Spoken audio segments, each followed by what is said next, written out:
Quent. I'm on time. I'm Aaron. I was here the whole time. It's my story and I'm sticking to it. Totally. I really needed to blend that concealer a little better. A little bit. Together, we're Quent Aron. Together, we're twice the asshole in one small package.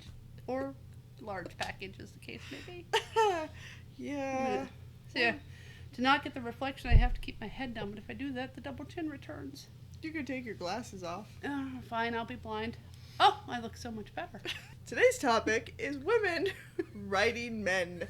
And not just any men. Writing, not writing. That is a different subject entirely. Enunciation.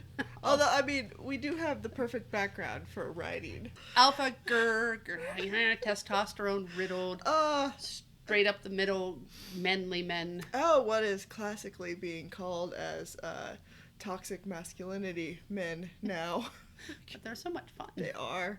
They get to do all the stuff we just don't. Yeah. Like just say, fuck Davis. Fuck Davis. Yes. What are we gonna do about Davis? Fuck him. Fuck Davis.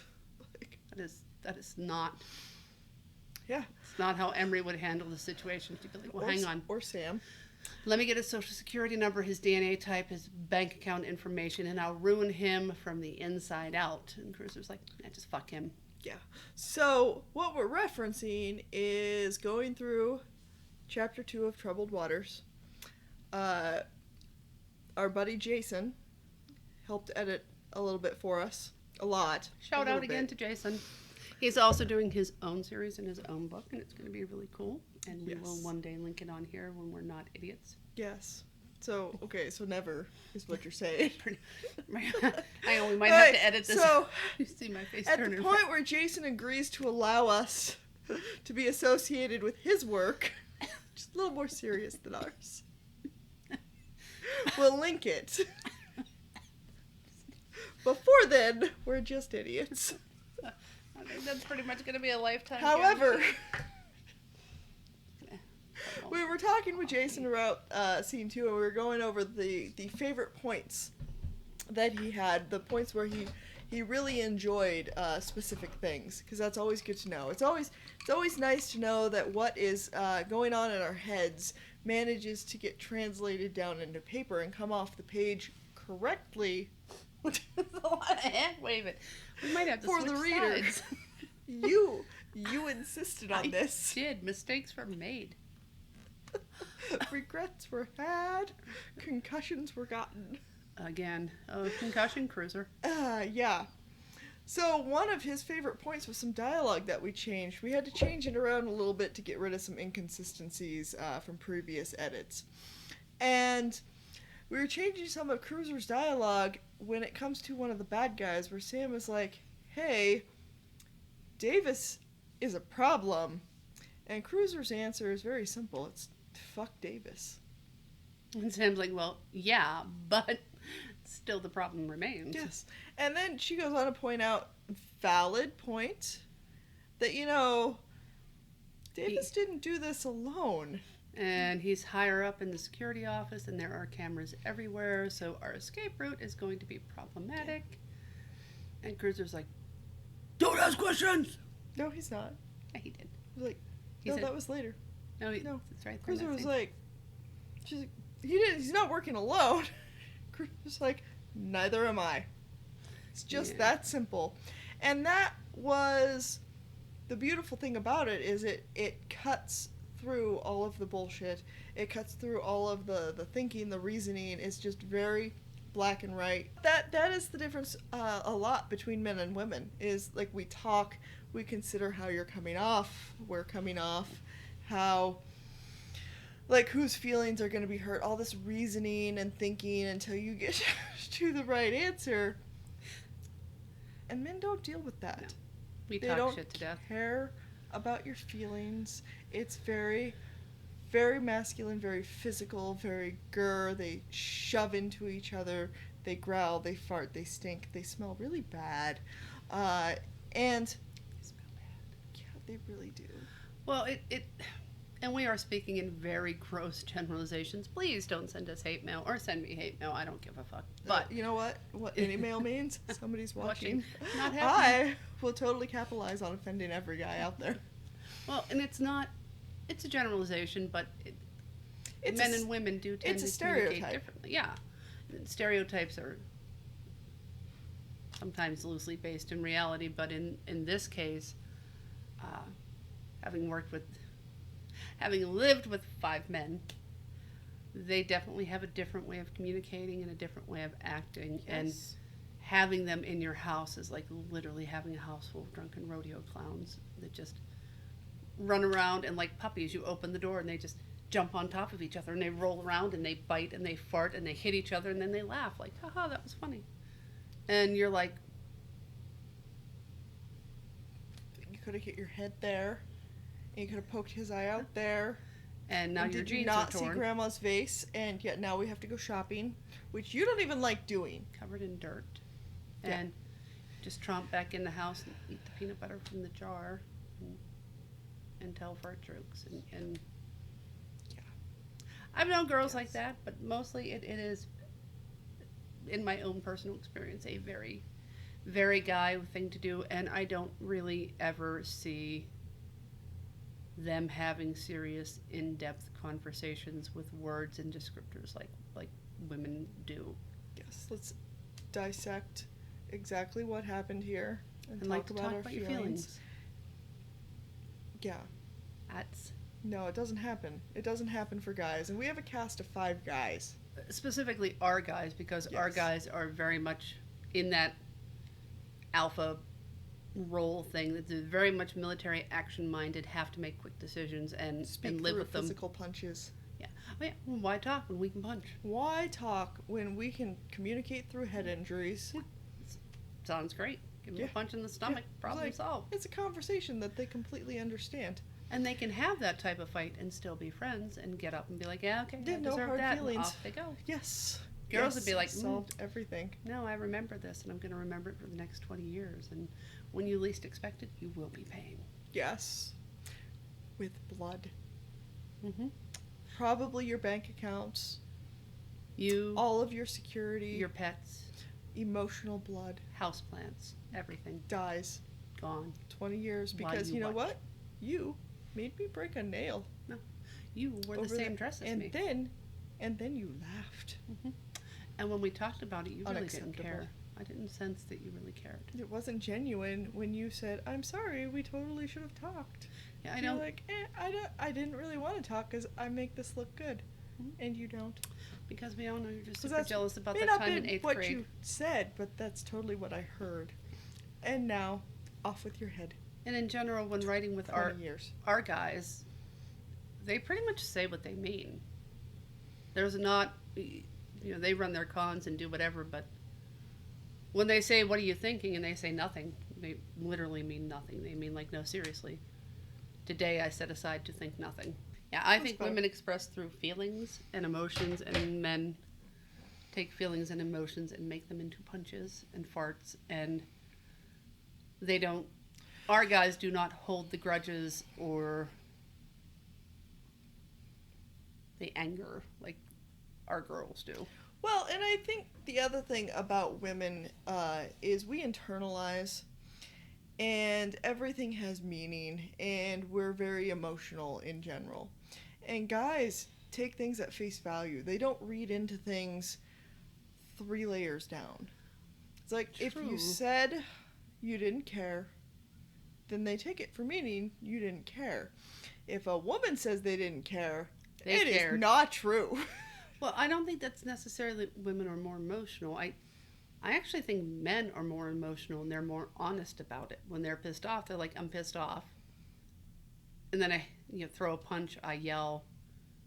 And then when they're like, I'm okay, they're okay. They're like, we good? Yeah, we good. Yeah. Done. Argument done. I think their emotions are much more on their sleeve, and in a way they're more comfortable with them and just getting rid of them, whereas women kind of want to keep and incubate them, or in Emery's case, just hide them and incubate them and ignore them. Put while them they in a box that's locked and in a hole that we dug 12 feet down and then buried. poured with concrete dirt. over top of that. and then dirt on top of that. Might also be a landmine. Salted the earth and put a sign We saying, just don't do that. beware of the toxic waste. Yeah. So it's interesting, though, when we go to write men, because we don't want to feminize these characters. But at the same time, there's a balance there, because there's no getting away from the fact that there are two females writing these very masculine characters. So, on one hand, you have to embrace the fact that we are getting into a layer of men that we don't normally see in action-adventure books. And on the other hand, you can't take that too far. Like, you can't have this emotional roller coaster going on and these guys crying every 20 pages because they got their warm fuzzies hurt. And it's just so awful, because that doesn't happen. And it emasculates them, which is not what we want to see. It's not true to the character. And I think that actually our characters, whether they're male or female, fun fact, my husband's a psychologist. Psychologist, Shrink. not the one, He's a shrink. not the one who can prescribe medication. And there's a balance. There's a test you take to see how feminine and how masculine you are. And ideally, there should be a balance between both characteristics in both men and women. And I actually think our characters are pretty well balanced in that. And unfortunately, when you see in a lot of fiction writing, you see characters that tend to be either end of that spectrum and not a true representation of how men and women actually function. You know, our male alpha characters may not be comfortable in discussing feelings in one action, but when they have a situation that requires that, they can do that. It's not that they're incapable. They very much do embrace it when they need to. It's just not their first choice. And our female characters may not be comfortable in having to physically fight, but they can if they have to. So it's finding that balance between the two, and I think to make it really critical, it is in the dialogue. You know, I think a lot of people think alpha male, it's all about the action and how things move, but really it's in how they talk to each other and to other people. And hopefully as you read the books in the series, you can see the difference there. And it's meant to mimic real life, because how my boys talk to their friends, how they talk to us, how they talk to teachers, how they talk to their girlfriends, not the same. Although the 17-year-old I can't fucking understand no matter what he says. It's because he speaks in acronyms that don't make sense. No, he drippy. He drippy. He drippy. I'm pretty sure that's a venereal disease, and we should have a doctor look at that. I don't think so. No? I think drippy is good. Ooh. I think starting smoke is bad. I think Yes. Cruiser got smoke with everyone. And he likes it. I need to Google some things. Smoke. Want to start a fight. Got smoke. Got smoke. Okay, then Cruiser's fond of smoke. And he likes to clap people. Okay, that's, again, venereal disease. Clap is in fact a venereal disease if you're, 40 or older. But apparently if you're a 17-year-old boy from the middle of nowhere, clap is smack. I'm about to clap you. I'm about to, reset your soul. Which we do wind up bringing in when we introduce Micah and Juliet. Later on in the series, we get into kind of a subplot of these different characters that are rather minor, but kind of took on a life of their own. And they'll probably actually pop up on our website when we get a lot of scenes that may not turn into the canon of the books that we wind up putting out, but were used for character development and whatnot. And Micah and Juliet are very hip, very young characters, and they know all of this, and because of that, and because of how close Cruiser is to them, he winds up understanding way more young lingo than any of the other characters do. I think Fletcher does, but it's just because it's Fletcher. It's just, yeah. It's a little crazy. He gets it intuitively. Yes. I do think, we're aware of these male-female stereotypes and a lot of other stereotypes, and half the fun of the book is playing with them. Because we've seen enough people and enough things come through where we work that stereotypes are never the real story. So you can have the big dude who looks like he should lift cars and say, I like thog, who's an absolute genius and does the delicate work, and you can have Cruiser, who is the guy who says, I like Thog, and punches things, who is also the one who's been to the ballet and knows the salad forks. Mm-hmm. And, to play around with those stereotypes is a lot of fun. Because you, like with Micah, you're not going to get what you expect with Micah. No, and the funny thing is, inherently, Cruiser knows that. We really should put in the scene where we introduce Micah to Cruiser, because it's very revealing about Cruiser's character, and inherently how he just steps into that father figure role without a second question. And how someone who talks like such a racist, fucking intolerant asshole isn't a racist, intolerant asshole, and how slowly throughout the book he has to actually grow and develop and come to a reckoning point where what he says actually matters. Yes. So you can't say one thing and do another without sending mixed signals and really having to talk the talk and walk the walk. Mm-hmm. He walks the walk fine, but he talks bullshit all the time.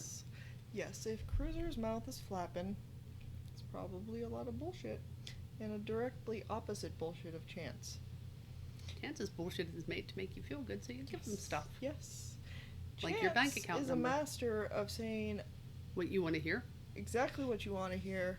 And he says a lot and he tells you nothing. And he means none of it. Mm-hmm.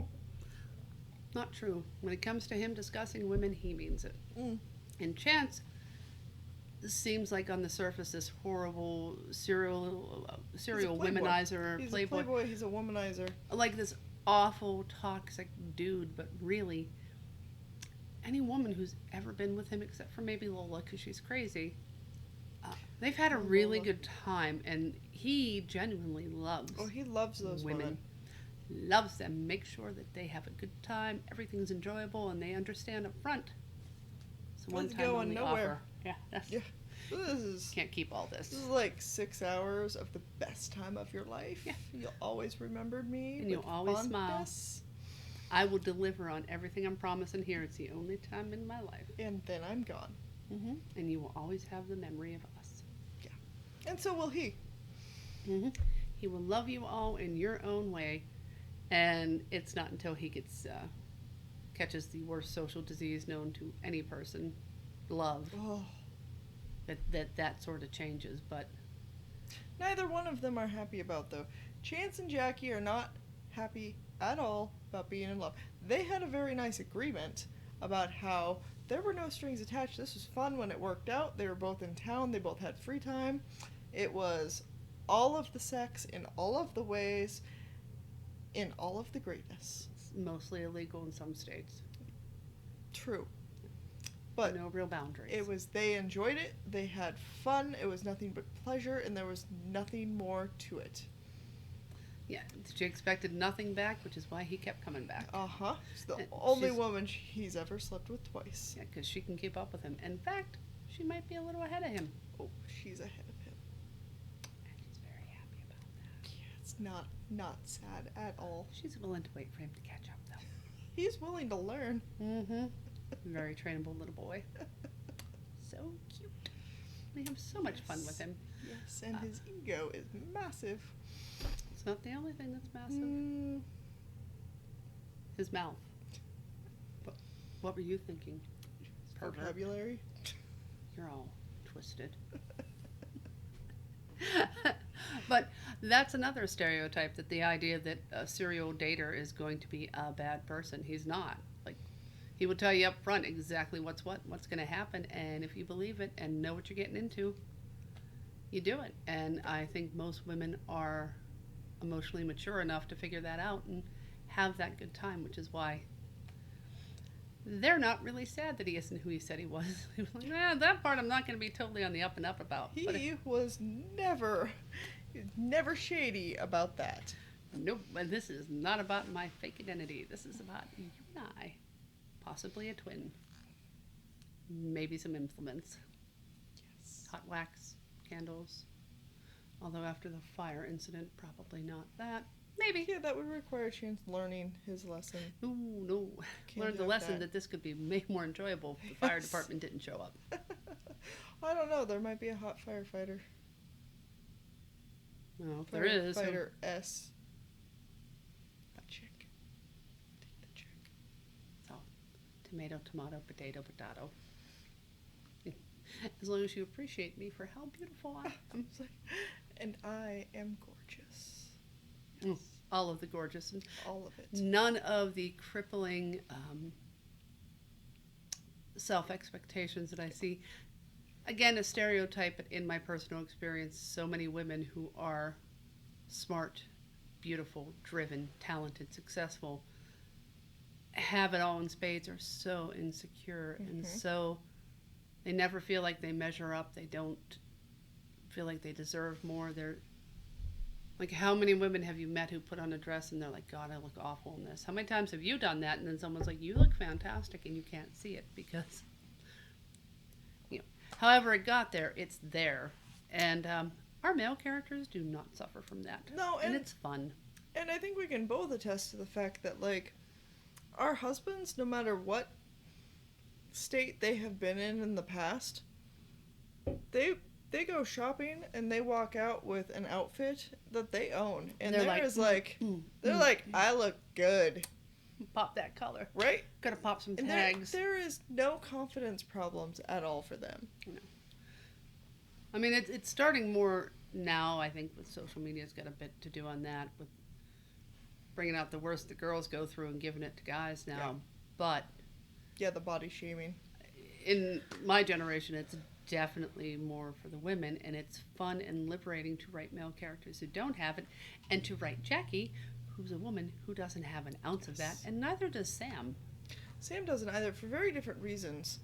But I think when it comes to writing the male characters, it's very much like we, as the writers, are aware of all this thought and this feeling, and a lot of times we'll have a scene be in Emery's point of view or a female's point of view, so that we have a reason to be getting the thoughts and the emotions and to understand what is going on. And because the guys are just not going to tell us. They may see it, think it, and feel it, but they're not sharing. They're not sharing, and to force that to happen would be to take them out of character, And which take we're unwilling to do. But genuinely, if you're writing your male characters fight, even your male characters correctly, even the bad guys, there should be a lot of fun and a lot of freedom, because you just get to do and say the most outrageous things with no There's no internal tether. debate or worry about it. Just like just chew the scenery. It's so much fun to just go all in, and it's fun to write the girls when they're like that. It's the first thing that comes to mind, and you don't question it. It's the thing that probably most women wish that they could say, but they're too self-conscious to actually say. You've been taught not to say it. You have to worry about what people think. Yeah, exactly. And the guy's like, I don't give a fuck about you, you little stupid ass bitch. Let me check my fuck account. Oh, it's empty. Let's see. Oh, maybe it's here. Oh, nope, no fucks. All out. In No. which case, fuck Davis. Making it rain fucks all over Davis. But I think the main things to know when writing a male character, or if you're a male writer out there writing a female character, or writing a character of someone you don't know, you don't relate to, is to really remember they're people, and it should be fun. Yes. And when you read the chapter, the scene out loud, it should sound like something you would actually hear people say. It should feel genuine, and it should feel like, even when we're writing the bad guys, when you get that scene out and it's like, oh, it's awful, that guy was such a dick. Oh, it was so much fun. We got it. That's what you're looking for.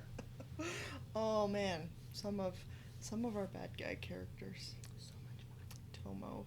We will have to get into a whole thing about writing bad guys. Oh, writing bad guys. Yeah, that's like 3 podcasts. It feels so in much and of fun and itself. feels so bad. But Yes. we're about out of time, depending upon how much we edit in or out.